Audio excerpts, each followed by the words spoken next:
안녕하세요. 사연 듣다 시청자 여러분. 저는 사연을 전해드릴 사연이입니다. 오늘 들려드릴 이야기는 유품 속 편지 한 장, 내가 재벌 딸이라고요? 라는 제목의 사연인데요. 가난한 병원 청소부로 살아온 31살 연하가 어머니의 유품을 정리하다가 발견한 편지 한 장 때문에 인생이 완전히 뒤바뀌게 되는 이야기입니다. 그 편지에는 놀라운 비밀이 숨겨져 있었는데요. 과연 연하에게 무슨 일이 있었던 걸까요? 그리고 그녀는 이 충격적인 진실을 어떻게 받아들이게 될까요? 좋아요와 구독 버튼 눌러주시고 사연 함께 들어보아요. 지금부터 시작합니다. 연하의 손끝이 떨렸습니다. 병원 청소부로 10년 넘게 일하며 굳어진 손이었지만 지금만큼은 갓 태어난 아이처럼 연약했죠. 어머니가 돌아가신 지 일주일이 지났고 좁은 원룸에는 여전히 소독약 냄새가 배어 있었습니다. 엄마, 마지막까지 나한텐 아무 말도 안 해주셨네요. 왜요? 연하는 원망스럽게 중얼거렸어요. 낡은 옷가지와 몇 권의 성경책, 그리고 오래된 나무 상자 하나가 전부였거든요. 이게 전부라니 너무 허무했습니다. 상자를 열자 황금빛으로 바랜 편지 한 장이 눈에 들어왔어요. 편지를 펼치는 순간 연하의 세상이 송두리째 흔들렸죠. 어머니의 친필로 쓰인 글씨가 또렷했습니다. 내 사랑하는 연하야, 이 편지를 읽고 있다면 엄마는 이미 너를 떠났을 거란다. 평생 숨겨왔던 이야기를 이제야 털어놓는구나. 너의 아버지는 홍만수 회장이란다. 한우그룹을 운영하는 그분 말이야. 너를 임신했을 때 나는 그분의 간병인이었어. 하지만 이미 가정이 있으신 분이었고 나는 조용히 물러날 수밖에 없었단다. 미안하다, 연하야. 평생 아버지 없이 키워서. 편지를 읽는 동안 연하의 눈에서는 눈물이 멈추지 않았어요. 분노와 슬픔 그리고 배신감이 뒤섞였거든요. 31살이 되도록 자신이 왜 이렇게 외로웠는지, 왜 엄마가 아버지 이야기만 나오면 그렇게 슬픈 표정을 지었는지 이제야 알 것 같았습니다. 홍만수? 한우그룹? 연하는 떨리는 목소리로 되뇌었어요. 텔레비전에서 몇 번 봤던 그 유명한 재벌 회장 말이었죠. 믿을 수 없었습니다. 매일 새벽 5시에 일어나 병원 복도를 청소하는 자신이 그런 집안의 딸이라니요. 왜 이제야 말씀하신 거예요? 왜? 연하는 편지를 꽉 쥐며 오열했습니다. 어머니에 대한 그리움과 원망이 동시에 밀려왔어요. 그동안 얼마나 힘들게 살았는데 아버지라는 존재가 있었다니요. 그날 밤 연하는 잠을 이룰 수 없었습니다. 핸드폰으로 한우그룹에 대해 검색해보니 정말로 홍만수 회장이 있었고 그의 사진을 보는 순간 왠지 모르게 친숙한 느낌이 들었어요. 어머니를 닮은 자신의 눈매와 비슷한 구석이 있는 것 같기도 했거든요. 정말 내 아버지일까? 연하는 혼란스러웠습니다. 기쁨보다는 두려움이 더 컸어요. 만약 정말이라면 지금까지의 삶이 너무 억울했거든요. 며칠 동안 고민한 끝에 연하는 용기를 냈습니다. 어머니께서 남겨주신 마지막 단서를 따라가 보기로 했죠. 인터넷에서 찾은 한우그룹 본사 주소를 적어들고 평소보다 일찍 병원 일을 마쳤어요. 정말 가도 될까? 연하는 지하철 안에서 수십 번도 더 망설였습니다. 하지만 이대로 모른 척하고 살기에는 너무 큰 비밀이었어요. 적어도 한 번은 확인해봐야 했거든요. 강남의 한우그룹 본사 건물은 상상했던 것보다도 더 웅장했습니다. 유리로 된 고층 빌딩이 하늘을 찌를 듯 솟아 있었고 정장을 차려입은 사람들이 분주히 드나들고 있었죠. 연하는 자신의 낡은 청소복 차림이 급작스럽게 초라해 보였어요. 실례합니다. 홍만수 회장님을 뵙고 싶은데요. 연하는 떨리는 목소리로 안내데스크 직원에게 말했습니다. 예약은 하셨나요? 회장님은 아무나 만나시지 않는데요. 직원의 차가운 반응이었죠. 연하를 위아래로 훑어보는 시선이 곱지 않았어요. 저는 개인적인 일로. 연하는 어떻게 설명해야 할지 막막했어요. 설마 저 회장님 딸이에요 라고 말할 수는 없잖아요. 개인적인 일이라고 하시면 다들 그렇게 말씀하세요. 약속 없이는 절대 불가능합니다. 직원은 냉정하게 거절했죠. 결국 연하는 홍만수 회장의 집 주소를 알아내기로 마음먹었습니다. 며칠간의 수소문 끝에 서울 한남동에 있는 저택 위치를 파악할 수 있었어요. 주말을 이용해서 그곳으로 향했죠. 저택 앞에 서자 연하의 다리가 후들거렸습니다. 높은 담장 너머로 보이는 거대한 집, 잘 정돈된 정원, 그리고 경비 초소까지 완전히 다른 세상이었어요. 연하가 살던 반지하 원룸과는 천지 차이였죠. 저기 실례합니다. 연하는 경비원에게 조심스럽게 다가갔습니다. 여긴 아무나 오는 데 아니야. 뭔 일이야? 청소부 아가씨가 왜 여기 와? 경비원의 퉁명스러운 반응이었죠. 연하의 차림새를 보고 대놓고 무시하는 투였어요. 홍만수 회장님께 드릴 말씀이 있어서요. 정말 중요한 일인데요. 중요한 일? 아가씨, 여기가 어딘 줄 알고 왔어? 당장 돌아가지 않으면 신고하겠어. 경비원은 연하를 쫓아내려 했습니다. 연하는 아무 말도 할 수 없었어요. 예상했던 일이긴 했지만 막상 당하고 보니 마음이 무너져 내렸거든요. 저택을 바라보며 한참을 서 있다가 발걸음을 돌렸죠. 하지만 포기할 수는 없었습니다. 어머니께서 남겨주신 진실을 확인하기 위해서라도요. 연하는 냉정하게 상황을 정리해보기로 했습니다. 감정만으로는 아무것도 해결할 수 없다는 걸 깨달았거든요. 우선 자신의 출생에 대한 정확한 기록부터 확인해야 했어요. 구청에 가서 출생신고를 확인해보니 충격적인 사실이 드러났습니다. 아버지 란이 공란으로 처리되어 있었고 어머니 이름만 적혀 있었죠. 어머니가 정말로 혼자 자신을 키우셨다는 증거였어요. 변호사님의 도움이 필요할 것 같아요. 연아는 인터넷으로 찾은 김 변호사 사무실을 찾아갔습니다. 50대 중반의 김 변호사는 연아의 이야기를 차분히 들어보더니 고개를 끄덕였어요. 유전자 검사를 받아보시는 게 좋겠습니다. 확실한 증거가 있어야 상대방도 인정할 수밖에 없거든요. 김 변호사의 조언이었죠. 며칠 후 연아는 홍만수 회장이 자주 가는 병원을 알아냈습니다. 정기검진을 받는 날짜까지 파악해서 그곳에서 몰래 유전자 샘플을 구했어요. 불법적인 방법이었지만 달리 선택의 여지가 없었거든요. 일주일 후 나온 결과는 충격적이었습니다. 친자 확률 99.9%, 거의 확실한 수치였죠. 연아는 결과지를 보며 복잡한 감정에 휩싸였어요. 이제 정말로 확신할 수 있었지만 동시에 더 큰 두려움이 밀려왔거든요. 이제 정말로 만나뵐 수 있을까요? 연아는 김 변호사와 함께 다시 한번 저택을 찾았습니다. 이번에는 유전자 검사 결과까지 가지고 갔죠. 하지만 저택 안에서 나온 사람은 홍만수 회장이 아니라 그의 아내 이윤정이었습니다. 60대의 단정한 여성이었지만 눈빛은 차가웠어요. 연아를 보는 순간 얼굴이 일그러졌죠. 또 왔네요? 돈 노리고 온 거죠? 우리 가족을 욕되게 하지 마요. 이윤정의 날카로운 목소리가 연아의 가슴을 찔렀습니다. 아니에요. 저는 그냥 아버지를 만나 뵙고 싶을 뿐이에요. 연아는 간절히 말했지만 이윤정은 들으려 하지 않았어요. 아버지, 웃기지 마요. 당신 같은 청소부가 우리 가족이라고. 당장 돌아가세요. 이윤정의 모독적인 말에 연아는 상처받았어요. 부인, 이건 유전자 검사 결과입니다. 김 변호사가 서류를 내밀었지만 이윤정은 받아보지도 않았죠. 가짜겠죠. 요즘 그런 거 조작하는 거 어렵지 않잖아요. 당장 나가세요. 다시는 이 집 앞에 나타나지 마요.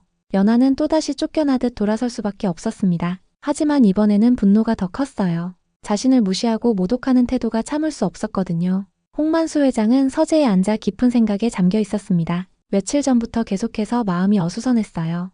아내 이윤정이 젊은 여자가 찾아왔다고 말했을 때부터 왠지 모를 불안감이 엄습했거든요. 여보, 그 여자 또 왔어요.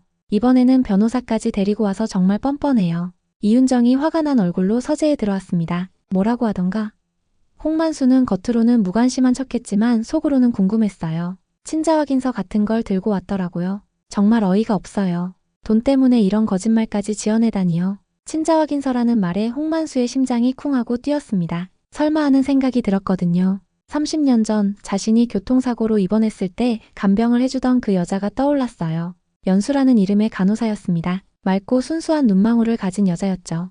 홍만수는 그녀에게 마음을 빼앗겼고 몇 달간 만났어요. 하지만 이미 결혼한 몸이었고 회사 일도 바빴습니다. 결국 연수는 조용히 사라졌고 홍만수는 그 후로 그녀를 다시 보지 못했어요. 그날 밤 홍만수는 오랜만에 술을 마셨습니다. 서재 깊숙한 곳에서 오래된 사진 한 장을 꺼냈어요. 연수와 함께 찍은 유일한 사진이었죠. 병원 옥상에서 몰래 찍었던 추억이었습니다. 연수야, 너 어디서 뭘 하고 살았을까?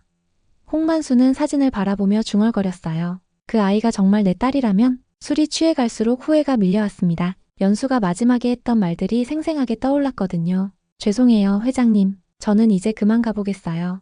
행복하세요. 그때 연수의 얼굴이 왜 그렇게 슬펐는지 이제야 이해할 것 같았습니다. 혹시 임신을 했던 건 아닐까요? 그래서 조용히 사라진 건 아닐까요? 며칠 후 홍만수는 몰래 연아를 확인해 보기로 했습니다. 개인적으로 아는 탐정에게 의뢰해서 연아의 신상 정보를 알아봤어요. 결과는 충격적이었습니다. 어머니 이름이 정말로 연수였고 연아의 나이를 계산해 보니 자신이 연수와 만났던 시기와 정확히 일치했거든요. 정말 내 딸인가? 홍만수는 혼란스러웠습니다. 기쁨과 죄책감이 동시에 밀려왔어요. 하지만 지금의 가족들을 생각하면 쉽게 인정할 수도 없었죠. 특히 장남 한지우는 절대 받아들이지 않을 게 뻔했습니다. 회사 경영권까지 위험해질 수 있었거든요. 홍만수는 딜레마에 빠졌어요. 한지우는 아버지의 변화를 눈치챘습니다. 며칠째 심각한 표정으로 서재에 틀어박혀 있는 모습이 이상했거든요. 몰래 아버지 방을 뒤져보니 연아에 대한 조사 자료가 나왔어요. 이런 일이 터지기 전에 먼저 손을 써야겠어. 한지우는 차가운 미소를 지었습니다. 언론에 이 사실을 흘려서 아버지가 인정하기 전에 여론을 악화시키기로 했죠. 며칠 후 연아는 출근길의 지하철 안에서 충격적인 뉴스를 봤습니다. 한우그룹 홍만수 회장 숨겨진 딸 존재 확인, 친자 확인서 유출로 파문 예상. 연아는 핸드폰을 떨어뜨릴 뻔했어요. 자신의 이야기가 뉴스에 나오다니 믿을 수 없었거든요. 급하게 뉴스를 자세히 읽어보니 누군가가 유전자 검사 결과를 언론에 제공했다고 나와 있었죠. 도대체 누가? 연하는 당황스러웠습니다. 김 변호사에게 전화를 걸어봤지만 그도 놀란 상태였어요. 연하 씨, 저도 방금 뉴스를 봤습니다. 누가 이런 일을 했는지 모르겠어요. 일단 조심하세요. 기자들이 찾아올 수도 있거든요. 정말로 그날 오후부터 연하의 집 앞에는 기자들이 몰려들었습니다. 병원에서도 동료들의 시선이 따가웠어요. 모든 게 부담스러웠지만 한편으로는 시원한 기분도 들었거든요. 뉴스는 연일 이 사건을 다뤘습니다. 댓글들을 보니 여론은 대체로 연하를 동정하는 분위기였어요. 재벌들은 정말 책임감이 없다. 저 아버지라는 사람이 딸을 외면하다니. 가난한 청소부가 얼마나 힘들었을까. 한지우의 계획과는 정반대였죠. 오히려 홍만수 회장에 대한 비판이 거세졌어요. 한편 한지우는 더 악랄한 방법을 시도했습니다. 인터넷에 악성 댓글을 퍼뜨리기 시작한 거예요. 저 여자 예전에 청소부였다던데요. 그 수준에서 못 벗어난 거죠. 돈 냄새 맡고 나타난 거 아닌가요? 재벌가의 기생충처럼 달라붙으려는 거죠. 하지만 이런 댓글들은 오히려 더 큰 반발을 불러왔어요. 많은 사람들이 연하를 옹호하기 시작했거든요. 홍만수 회장은 더 이상 버틸 수 없다고 느꼈습니다. 사실 마음 한구석으로는 이런 상황을 기다리고 있었는지도 몰라요. 이제 핑계거리가 생겼으니까요. 하지만 한지우가 이 일을 꾸몄다는 것을 알게 되자 분노했어요. 지우야, 네가 한 일이냐? 아버지, 우리 가문을 지키기 위해서였어요. 저 여자가 나타나고 나서 아버지는 바뀌었어요. 우리 엄마가 무슨 죄입니까? 이런 식으로 해결할 문제가 아니잖니? 부자 간의 갈등이 더욱 깊어졌죠. 뉴스가 터진 후 연하의 삶은 완전히 달라졌습니다. 기자들의 취재 요청은 끊이지 않았고 병원에서도 일하기 어려운 상황이 되었어요. 악성 댓글들 때문에 정신적으로도 힘들었죠. 결국 연하는 휴직을 신청할 수밖에 없었습니다. 이렇게 되면 생활비는 어떻게 하지? 연하는 걱정이 됐어요. 어머니 장례 비용으로 빚도 많이 졌는데 수입마저 끊어지면 정말 곤란했거든요. 그런데 며칠 후 놀라운 일이 벌어졌습니다. 김 변호사에게서 전화가 온 거예요. 연하 씨, 익명의 누군가가 당신의 병원비와 변호사 비용을 모두 지불했습니다. 그리고 생활비까지 지원하겠다고 하네요. 누가요? 도대체 누가 그런 일을? 모르겠어요. 완전히 익명으로 처리됐거든요. 하지만 상당한 거액이에요. 당분간은 생활 걱정 안 하셔도 될 것 같습니다. 연하는 믿을 수 없었어요. 이런 상황에서 자신을 도와주는 사람이 있다니 말이죠. 며칠 후에는 더 놀라운 일이 생겼습니다. 연하가 살던 반지하 원룸의 임대료도 누군가 1년치를 미리 내줬다는 거예요. 집주인은 정장 입은 신사가 와서 내주고 갔다고만 했죠. 홍만수 회장은 밤늦게 혼자 차를 몰고 연하의 집 앞을 지나갔습니다. 불이 켜진 작은 창문을 바라보며 가슴이 먹먹했어요. 자신의 딸이 이런 곳에서 살고 있다니 말이죠. 연수야, 미안해. 연하에게도 미안하고. 홍만수는 차 안에서 혼잣말을 했어요. 그는 비서를 통해 익명으로 연하를 돕고 있었습니다. 직접 나서지는 못하지만 최소한의 도움은 주고 싶었거든요. 어느 날 저녁 연하는 어머니 산소를 찾았습니다. 복잡한 마음을 정리하고 싶었어요. 산소 앞에 앉아서 한참 동안 어머니와 대화를 나눴죠. 엄마, 저 잘하고 있는 건가요? 이렇게 세상에 알려져도 괜찮은 건가요?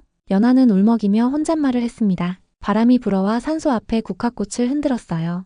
마치 어머니가 대답해 주시는 것 같았죠. 그때 뒤에서 발걸음 소리가 들렸어요. 연하가 돌아보니 정장을 입은 중년 남성이 서 있었습니다. 바로 홍만수 회장이었죠. 당신이? 연하는 깜짝 놀랐어요.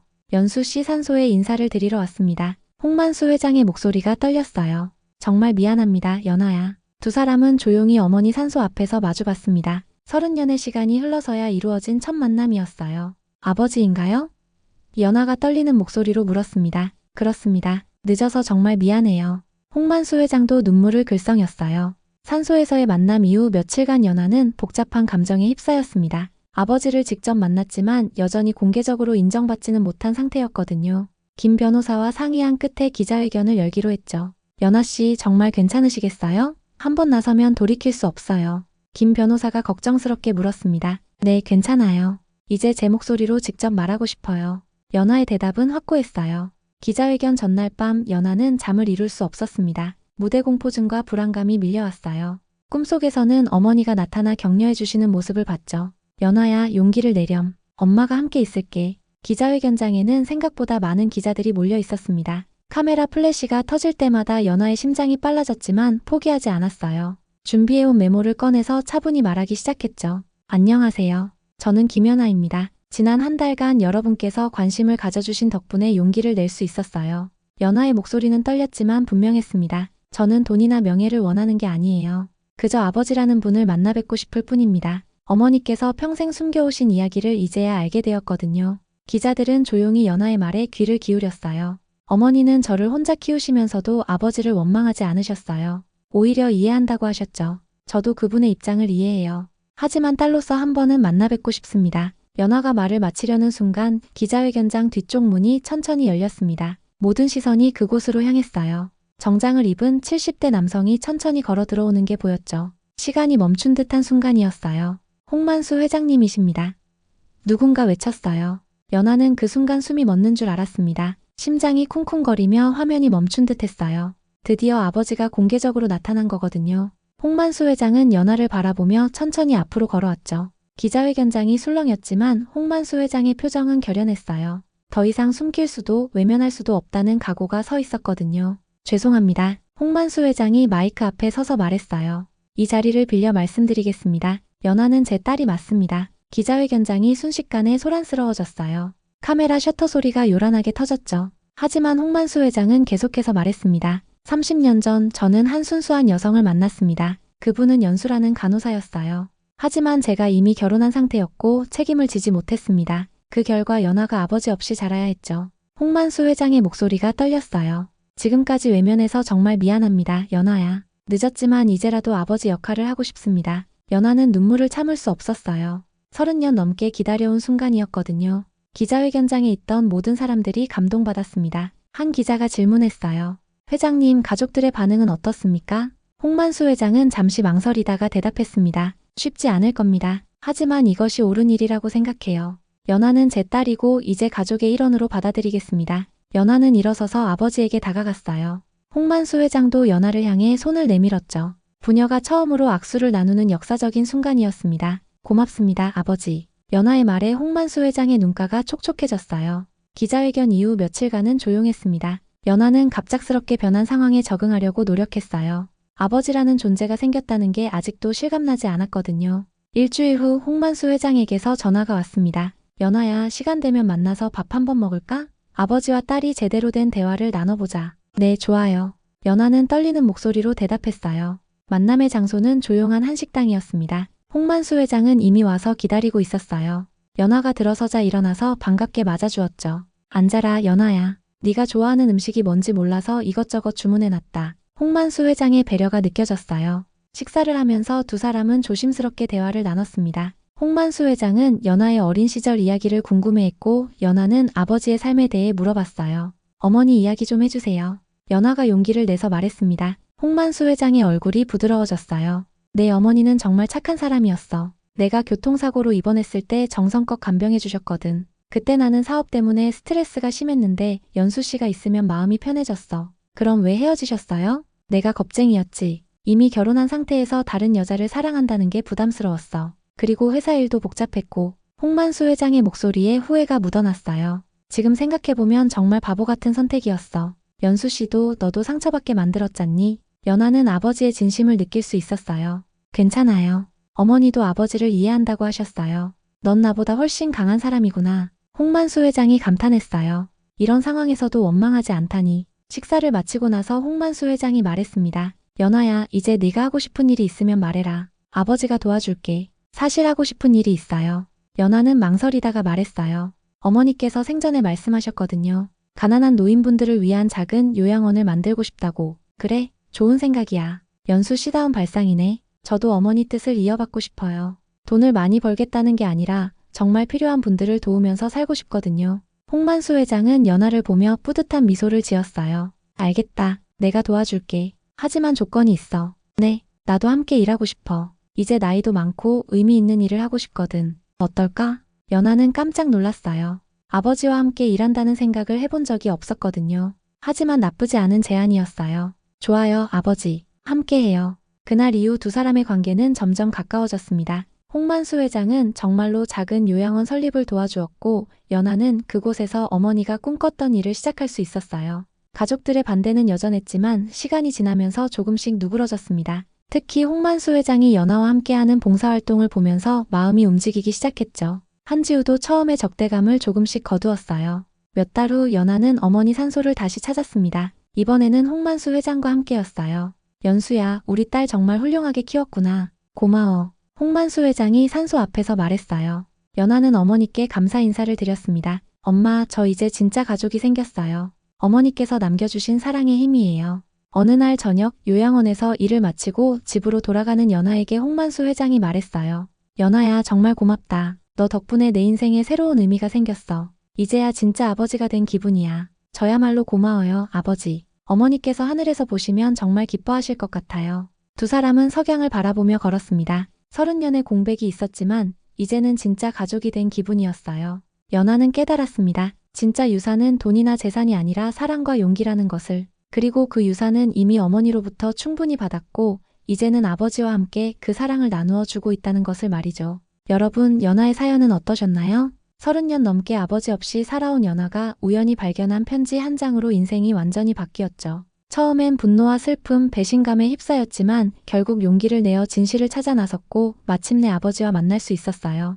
연아의 이야기는 우리에게 중요한 메시지를 전해주는 것 같습니다. 진짜 소중한 것은 돈이나 재산이 아니라 사랑하는 사람들과의 관계라는 것, 그리고 포기하지 않는 용기가 얼마나 중요한지 말이에요. 어머니의 사랑으로 자란 연아가 결국 아버지와도 진정한 가족이 될 수 있었던 것처럼 사랑은 시간과 상황을 뛰어넘는 힘이 있는 것 같아요. 다양한 사연들이 궁금하시면 좋아요와 구독 부탁드립니다. 여러분의 경험이나 생각도 댓글로 남겨주세요. 다음에도 더 실감나고 감동적인 사연으로 찾아뵙겠습니다. 사연 듣다 채널과 함께 해주셔서 감사합니다.